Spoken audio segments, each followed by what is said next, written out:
Alright guys, welcome to welcome to episode 11 of the Tarts Henry Towel Show. It's really fantastic to see you here, as it always is. What are we going to talk about this week? What are we going to talk about? Well, it's partly to do with these guys. Okay, so partly we're going to talk about them.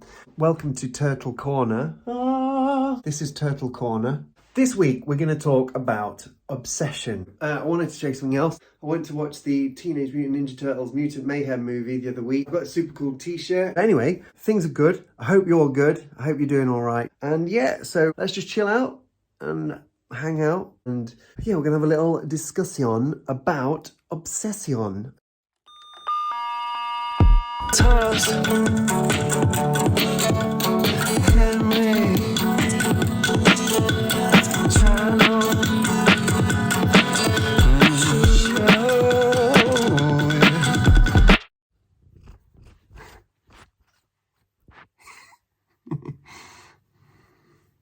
She's just saying hello to you there. I just wanted to remind myself and to remind you as well, let's be present, guys. You know, how are you? How are you? I hope you're okay. I hope you're having a nice week. I hope your year 2023 is going okay. It's crazy about the whole aliens thing.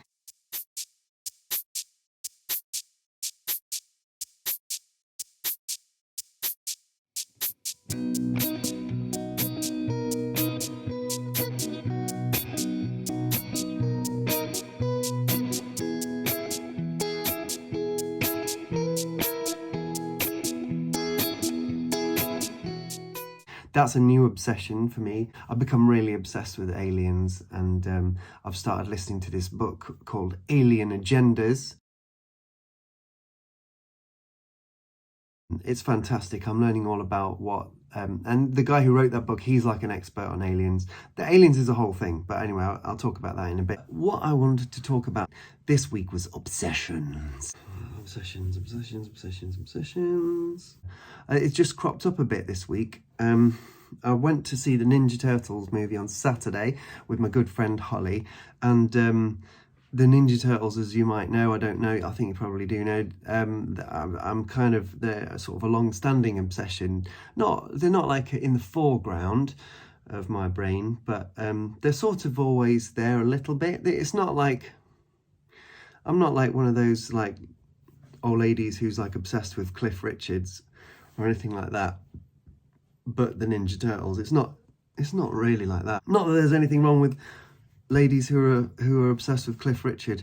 I feel like I didn't mean to single you out and pick on you. Yeah, sorry, that wasn't fair.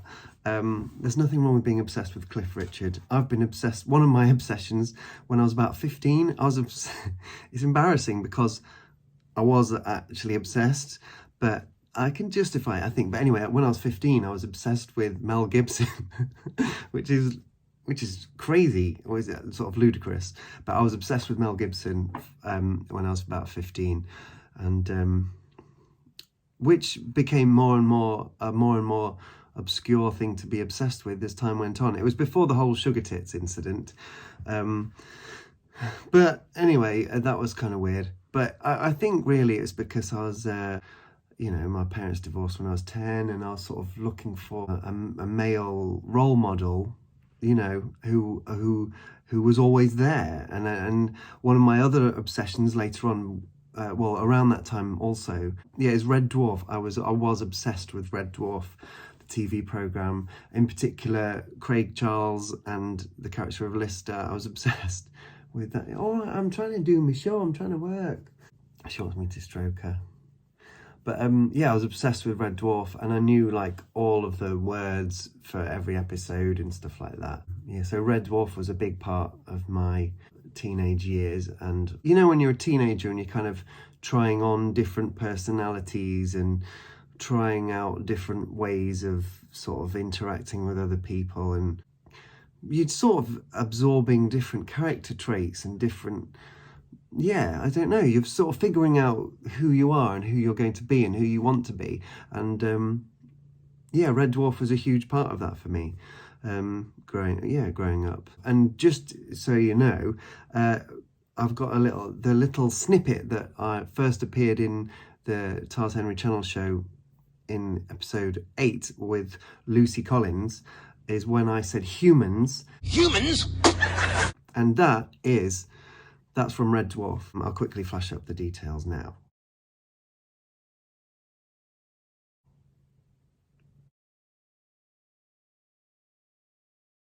Yeah, I just hope you're okay. Like, I hope you're trying to be mindful and noticing things that you might be doing to cover up your feelings. It's good to be mindful of your feelings, and it helps you to be present. But we all have like difficult emotions and feelings going on all the time. Stress, worries. I've recently had to I've never had to quit a cereal before, but I've actually had to quit a type of cereal. Honestly, guys, I've had to quit cocoa peanut butter balls. This stuff is like crack. It's bonkers, absolutely bonkers. Imagine having to quit a cereal. Ending up not even eating any dinner because I was just like too full of cereal.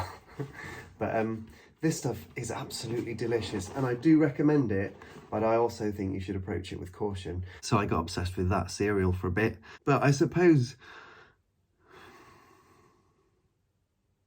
it's better than drugs or alcohol. So I stopped drinking in 2021. All you need to know is I don't do drugs. I don't drink and I don't do drugs.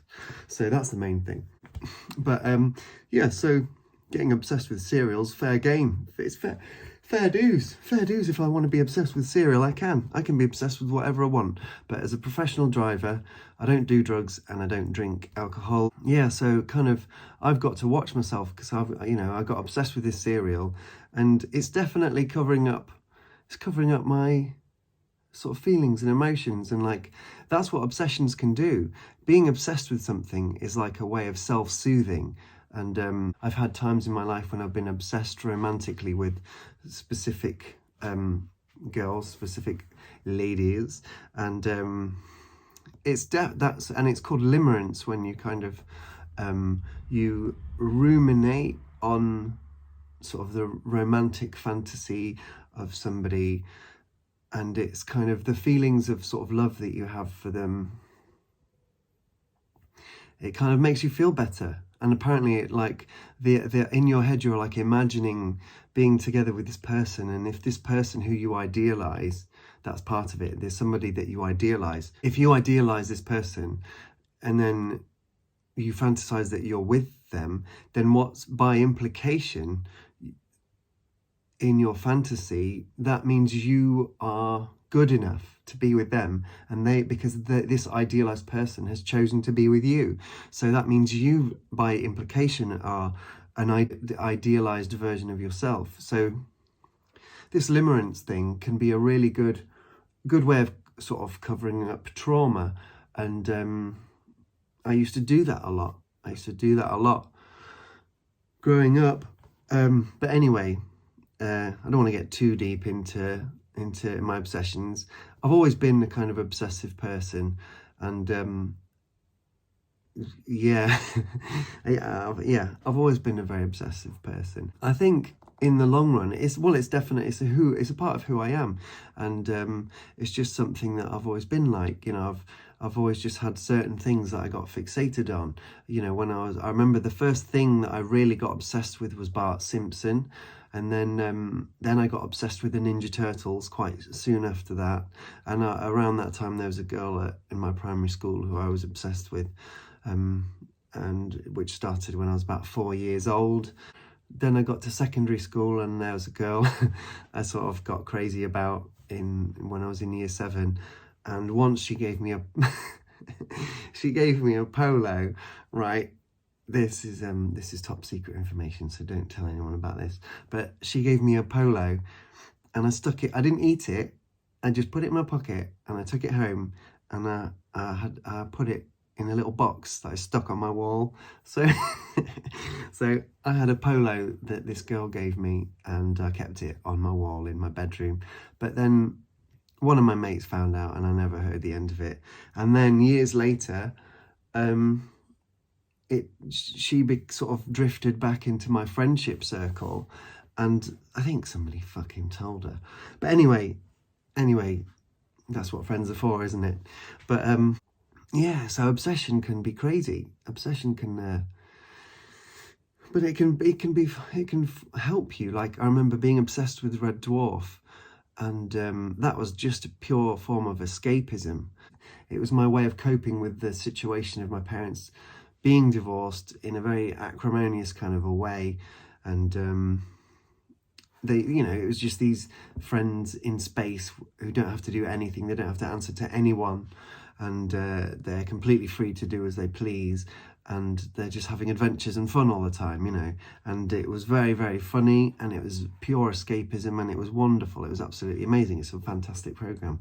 But I used to know it off by heart, like all the words. And when I had an anxiety disorder when I was in my 20s, I knew that something was really wrong, because I remember watching an episode of Red Dwarf and I couldn't understand the storyline. I couldn't understand it. I couldn't follow it. I knew that there was something very wrong with my mind, because I literally couldn't understand this program, which once, only a few years before, and still now, with my mind in a better place, I know it word for word. So that was, yeah. But anyway, I got obsessed with guitar pedals. I'm more obsessed with guitar pedals than I am about guitars or amplifiers. For some reason, there's something about guitar pedals. I'm going to go into guitar pedals another time. Batman, there's an Instagram post with the Lego Batman on the Lego Batmobile, where I talk a little bit about my obsession with Batman.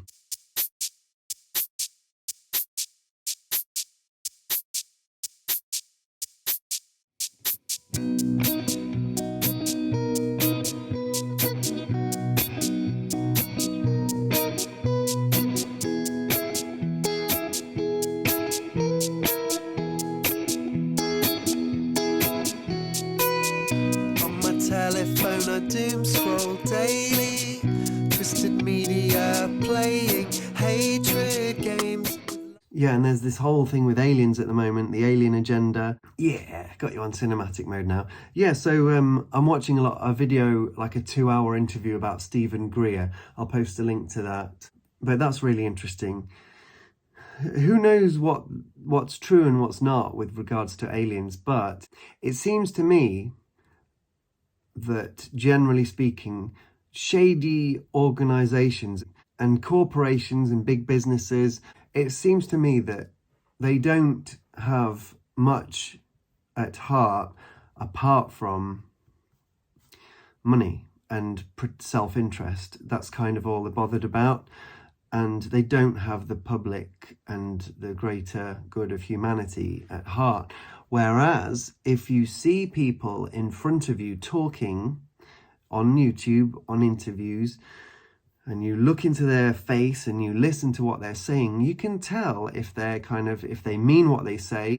Obviously, you never know if someone's telling the truth, but when you see someone like Stephen Greer, he could be talking out of his arse. He could be just like making stuff up. He could be a career narcissist, kind of that type of thing. But if you look at his credentials, if you look at who he is and what he's done and listen to him, he just seems like someone with a good heart who is telling the truth.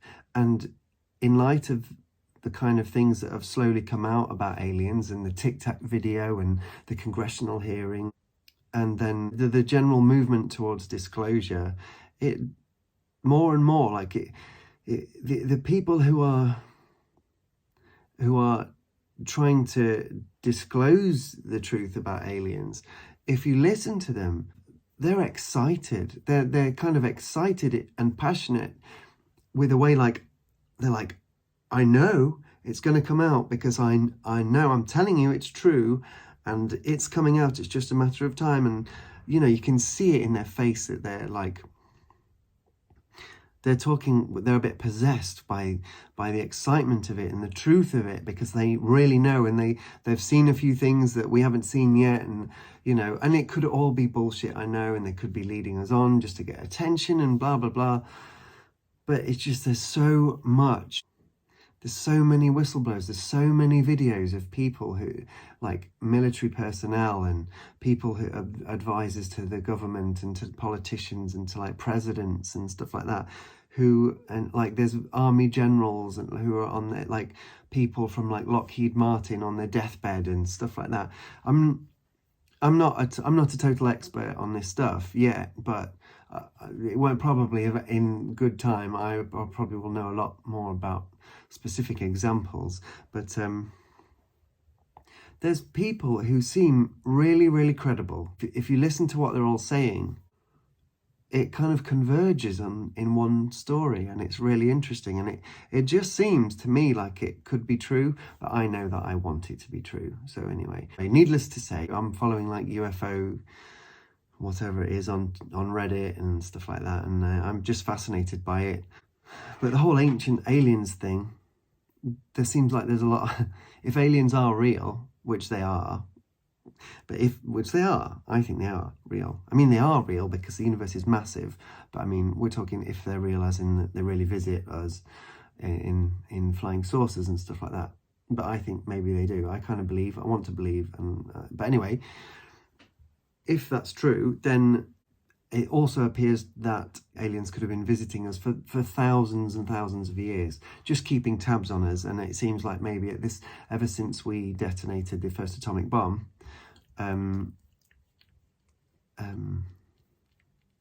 then that was kind of a signal that kind of invited the aliens to come and pay more attention to us and maybe keep an eye on us even more, because we've become sort of dangerous to ourselves and to our own planet. We've also reached a point of sort of maturity where aliens could potentially talk to us about who they are, what they want, what they're doing and why, and we would, as a civilization, be able to deal with that, cope with that, and understand that. You know, we're getting to a point where we're trying to become a multiplanetary species, and we have a sort of scientific we understand science and stuff like that, and although there's still a lot of dogma and misinformation and a lot of people who are looking backwards and not forwards, on the whole, all around the entire planet, we all know what aliens and flying saucers are, you know, whether or not we believe them to be true. And we all know that there is space, and we all know about space rockets and spaceships, and we know about galaxies and stuff like that. So yeah, like I got obsessed with Radiohead. I remember my friend Owen introduced me to Radiohead in the year 1997. We were on a trip to Germany with school, and he played me Radiohead, The Bends, and it just blew my tiny mind, and I was obsessed with Radiohead ever since. And it was the year 1997, because it was only a few months later that I heard OK Computer at my friend, you know, Lucy Collins from episode 8. It was her 16th birthday party, and somebody put on OK Computer, and that was the first time I heard it, and I was like, what? And that just like, you know, I was 15 and I wasn't the same again. After that. And yeah, but being obsessed with playing guitar and all that, you know, that's obviously a very helpful obsession. But we've got to be careful. There's, you know, we can be obsessed with things that are helpful, and we can be obsessed with things that are not necessarily helpful or productive, but certainly positive. You could be obsessed with, you know, freeing trapped animals or liberating little trapped elves from evil witches or something like that, and that could be a very productive type of thing. You could be obsessed. So being obsessed can be helpful, but at the same time, if you're obsessed with something like cocoa peanut butter balls or even aliens, you know, any kind of obsession, whatever it is, can be dangerous. So you've got to be careful. If you find yourself currently just ruminating and obsessing over something in particular, you've just got to watch that. You've just got to pay a bit of attention to yourself. Think to yourself, is this healthy? Is this a healthy thing that I'm doing? Why am I doing this? Why am I thinking about this thing all the time? What is it that I'm hiding from? Am I hiding something from myself? Am I avoiding something? You know, does thinking about this soothe me? And if it does, why does it soothe me? What am I soothing myself from? What am I soothing myself for? Could there be a more healthy and appropriate way of soothing myself or finding comfort that is more aligned with my values, for example, something like that? But anyway, yeah, I just wanted to kind of have a little chat with you this week about obsessions, because if you know me, obsessions are a big part of my life, and they drive me. I'm driven to do a lot of the things I do by sort of obsession and habit and routine and ritual. I hope if you're obsessed with anything, I hope it's something that you've found a way to, or you found ways for that obsession to be useful for you. I mean, I think instinctively when you become obsessed with something, it's because there's a lot of good you find in it that's good for you. You know, that it's something that intrinsically has a lot of nourishing qualities about it, you know, that you find nourishing, and that's why you're obsessed with it. So, you know, that's why we become obsessed with things as human beings, because we find, you know, great value in something, and then it just becomes all we think about for a while. Well, you know, as we assimilate as much knowledge and experience of this thing that we're obsessed with into our minds and muscle memory or whatever, you know, and yeah, we get it all in, and it changes us, and that's why that's the purpose, I suppose. Obsessions help us to become who we are, who we want to be, perhaps, or they help us to become who we want to be. Maybe little old ladies who are obsessed with Cliff Richard. The reason why they're obsessed with Cliff Richard is because Cliff reminds them, he makes them feel loved. He maybe makes them feel loved, cherished, and he's a wholesome guy, isn't he, Cliff Richards? And is it Cliff Richards or Cliff Richard? Cliff Richards, I don't know. But anyway, whatever you're obsessed with, I'm sure there's something, but whatever you're obsessed with, I hope it does you good. I hope that it doesn't take over your life and ruin your life. I hope that you can remember to be mindful and aware and notice when you're being obsessed with something, and know if you're acting in ways that are in alignment with your values or not. So, yeah. But anyway, I appreciate you watching this. I really do. I appreciate you hanging out with me and talking, like listening and being with me while we have this chat together. And I really do. I really value it. And yeah, I'm doing this because I want to connect with you, as you know. And yeah, so I'm going to get going now because it's late and I need to stop. But it's been lovely talking to you. I hope you've enjoyed the show, and I'll see you next time for the Tars Henry Channel show. I hope you liked it. I hope you enjoyed that. It was fun. I enjoyed that. So that was episode 11 of the Tars Henry Channel show. Thank you again to anybody who likes and subscribes. I really appreciate that. It literally warms my heart when I see them, because I notice all of them, all of the likes, all of the subscribes, all of you guys who watch my stories on Instagram and like and comment and stuff like that. I'm grateful to all of you, so thank you very much. Hey darling, you want to shout, you want to get involved? Look at this. Oh, look who it is. She's come to see. Oh, it's too bright. It's too bright for her. I'm sorry, I'm hurting you. Oh, hurting your little eyebows. Sorry about that. Right, okay. I'll see you guys in the next episode. Take care. Have a lovely couple of weeks. Enjoy the bank holiday. Most of you are probably watching this in the future, way after this bank holiday. So I hope you had a great bank holiday in August 2023, if you can remember. But it was a lovely day. I'm sure it was a lovely day. I'm sure you had a lovely time. Maybe you didn't. Maybe you had a terrible time. But anyway, it's the future now, so that was the past. So you don't have to hold on to that anymore. Okay, you can let go of it. But if you had a lovely time, then the memory of it may keep you warm in the cold winter of your rubbish present. You might be having a rubbish present time in the future. Or maybe you had a great time on the bank holiday and the present, which is in the future, is great. Yeah, I'll just shut up, okay?